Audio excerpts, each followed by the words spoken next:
मेरे प्रिय कैडेट्स, आप सभी को मेरा नमस्कार।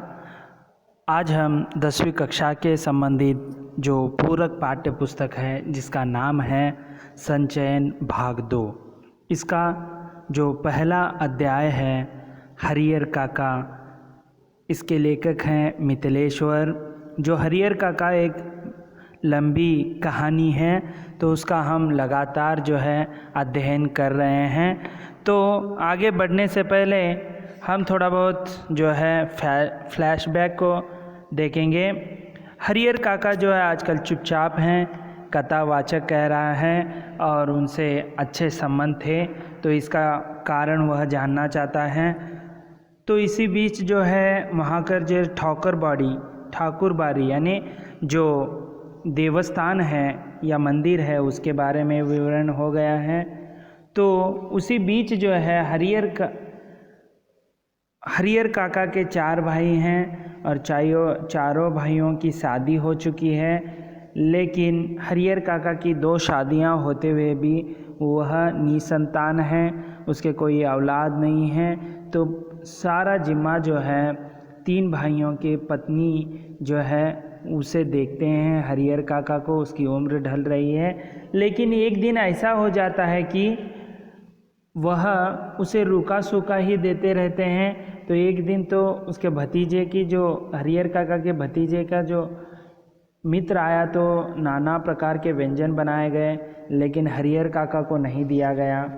तो वह गुस्सा होकर डांट फटकार कर घर से निकल गए। यह सब महंत देखा ठाकुरबाड़ी का, और वह लालच में आकर यह सो पूरी जायदाद वह ठाकुरबाड़ी के नाम कर आराम से रहना चाहता था, इसीलिए उसे फुसला कर जो है वहाँ ठाकुरबाड़ी में रख लिया था। यह बात जब उनके भाइयों को समझता है, तो वहाँ से वह उसे लेकर आते हैं और अपने पत्नियों से वह क्षमा मांगने का प्रयत्न करते हैं, और उसका मन जो है हरियर काका का वह पिघल जाता है और वह अच्छे से उसका जो है देख रेख करने लगते हैं। जो चीज़ चाहिए वह देते हैं। तो इसका मतलब ये हुआ कि अब हरियर काका जो है मन ही मन महंत का जो है उसे आदर प्रणाम कर रहा है, क्योंकि उसी के वजह से ये सब कुछ हुआ है, ऐसे वह सोचने लगा। तो जो है अभी, लेकिन ये जब 2-3 दिन का जो घटना हुई, इससे लोगों में जो है 2 दल बन गए।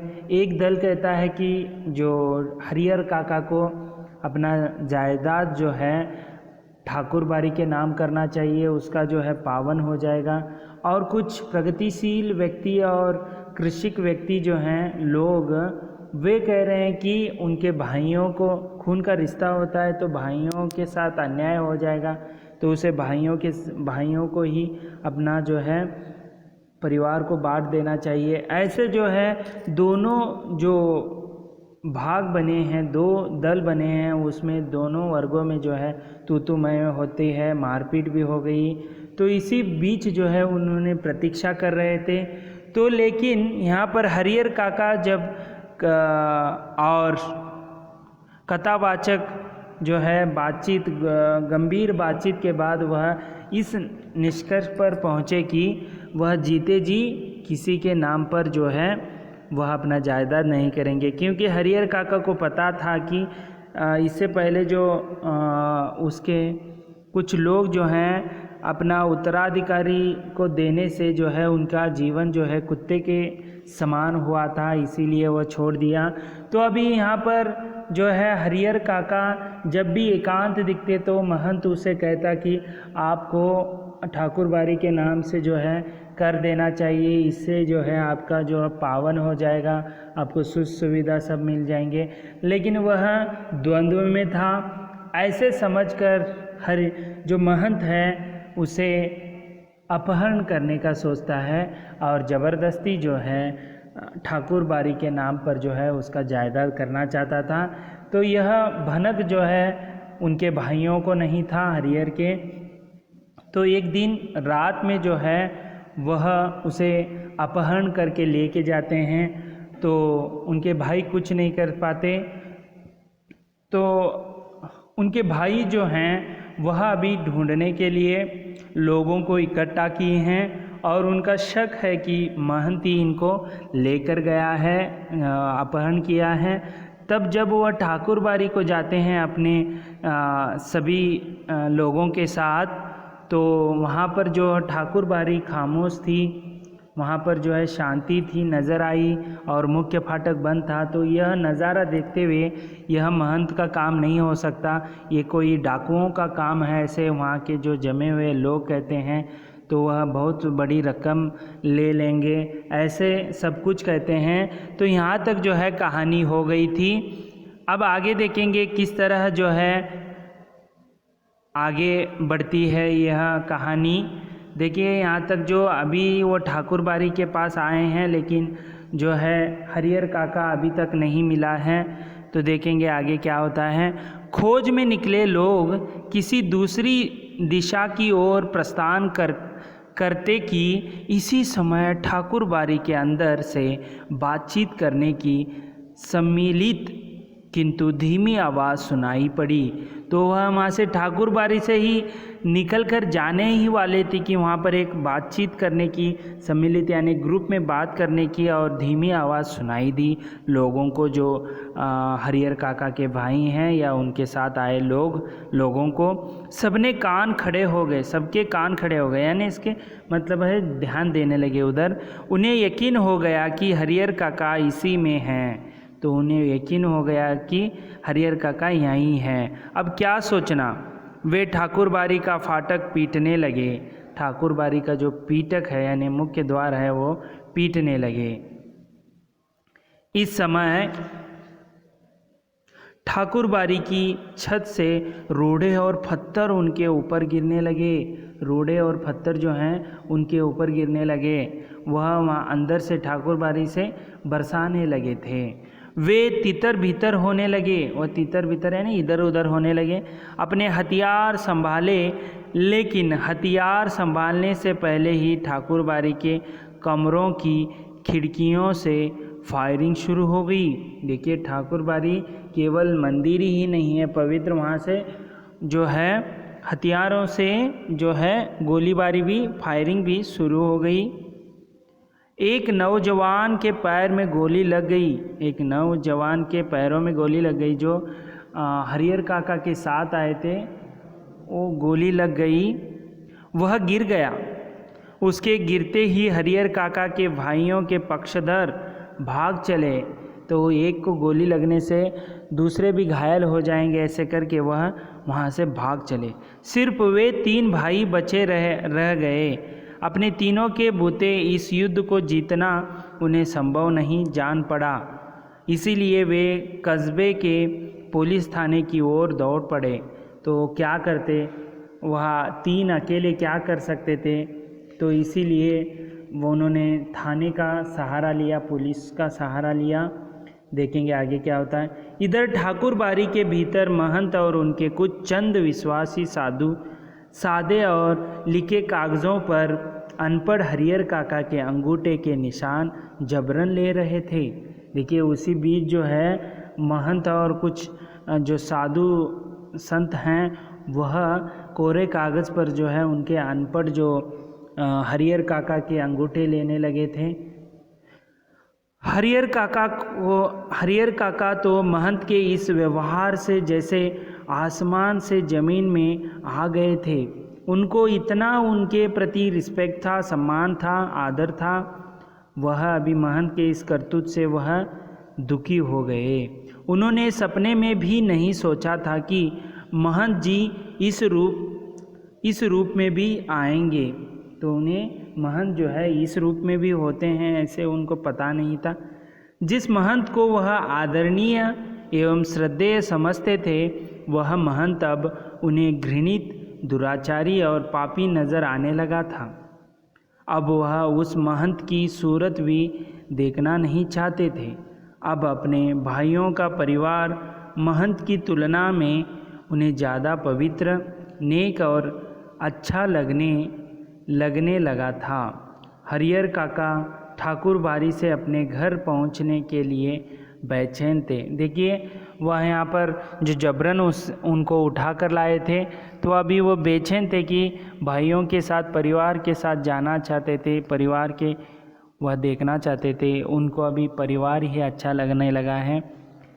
लेकिन लोग उन्हें पकड़े हुए थे और महंत जी उन्हें समझा रहे थे, तुम्हारे भले के लिए ही यह सब किया गया हरियर। अभी तुम्हें लगेगा कि हम लोगों ने तुम्हारे साथ जोर ज़बरदस्ती की, लेकिन बाद में तुम समझ जाओगे कि जिस धर्म संकट में तुम पड़े थे उससे उभरने के लिए यही एकमात्र रास्ता था। तो वह उससे फिर से कुछ ऐसे ही बात करते हैं कि एकमात्र रास्ता था, तुम द्वंद्व में थे, क्यों इधर भाइयों को बांटना है या जो जायदाद ठाकुर बाड़ी को, इसीलिए तुम एक बार जो है इसमें अंगूठा लगा दोगे तो आप बहुत ही जो है प्रसिद्ध बन जाओगे, बहुत ही जो धर्म संकट से आप बाहर निकलोगे। ऐसे जो है महंत हरियर काका को जो कहने लगता है। एक और ठाकुर बाड़ी के भीतर जबरन अंगूठे का निशाना लेने और पकड़कर समझाने का कार्य चल रहा था, तो दूसरी ओर यानी यहाँ पर जो है समझाना, उसे जबरन अंगूठा लेना तो एक जगह चल रहा था जो ठाकुर बाड़ी में। हरियर काका के तीनों भाई सुबह होने से पहले ही पुलिस की जीप के साथ ठाकुर बाड़ी आ पहुँचे। पुलिस के साथ आ गए हैं। जीप से 3 भाई, एक दरोगा यानी जो आज के PSI कहते हैं, पुलिस इंस्पेक्टर, और पुलिस के 8 जवान उतरे। पुलिस इंचार्ज ने ठाकुर बाड़ी के फाटक पर आवाज़ लगाई, दस्तक दी, लेकिन अंदर से कोई जवाब नहीं आया। अब पुलिस के जवानों ने ठाकुर बाड़ी के चारों तरफ घेरा डालना शुरू किया। ठाकुर बाड़ी विशाल था, विशाल मंदिर है। ठाकुर बाड़ी अगर छोटी रहती तो पुलिस के जवान आसानी से उसे घेर लेते, लेकिन विशाल काय ठाकुर बाड़ी को पुलिस के सीमित जवान घेर सकने में असमर्थ साबित हो रहे थे। फिर भी जितना संभव हो सका उस रूप में उन्होंने घेरा डाल लिया और अपना अपना मोर्चा संभाल सुबह की प्रतीक्षा करने लगे। सुबह तक वो जो है प्रतीक्षा करने लगे कि क्या होगा क्या नहीं। तो ठाकुर बाड़ी जो है एक विशाल काय मंदिर है, तो वहाँ पर जो 8 पुलिस आए थे वह घेरा डालने में जो है उनकी संख्या कम हो गई थी। फिर भी वह भी घेरा डाले, जैसे तैसे घेरा डालकर वह सुबह का इंतज़ार कर रहे हैं।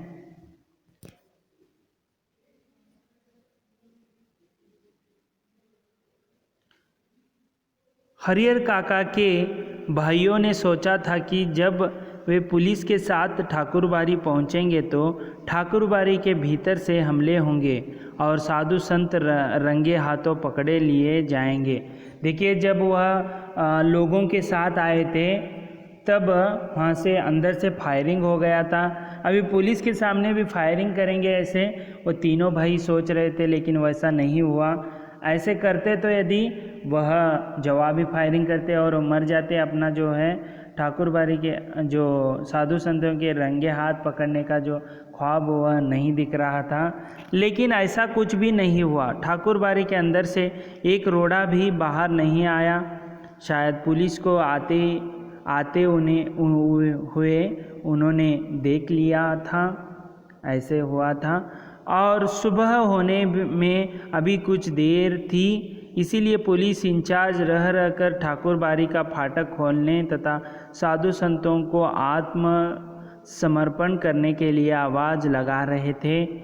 साथ ही पुलिस वर्ग की ओर से हवाई फायरिंग भी की जा रही थी, लेकिन ठाकुर बाड़ी की ओर से कोई जवाब नहीं आ रहा था। तो देखिए यहाँ पर एक तो जो है अभी ठाकुर बाड़ी में वह आ गए हैं। रात को ही हरियर काका के 3 भाइयों ने पुलिस को लेकर आए हैं। कुल मिलाकर वह एक दरोगे के साथ 8 पुलिस हैं, तो वह घेर कर रखे हैं। सुबह होते ही वे फिर से आवाज़ लगा रहे हैं ठाकुर बाड़ी के अंदर जो आत्मसमर्पण करने के लिए, लेकिन कोई जो है वहाँ पर कोई आवाज़ नहीं आ रहा है। सुबह होते आई और जो है वहाँ पर कोई भी जो है कार्रवाई नहीं हुई। और देखते हैं अभी आगे ठाकुरबाड़ी पुलिस उसे जो है मुख्य द्वार को तोड़कर अंदर जाती है या अंदर छिपे हुए महंत या हरि काका उन्हें जो पुलिस उन्हें पकड़ लेती है। ये सब हम जो है अगले वीडियो में देखेंगे, तो हमें पता चलेगा कि किस तरह वे पकड़े गए या नहीं, या उन सभी ने समर्पण कर दिया पुलिस के डर से। वो सभी हम अगले वीडियो में देखेंगे। तब तक के लिए धन्यवाद।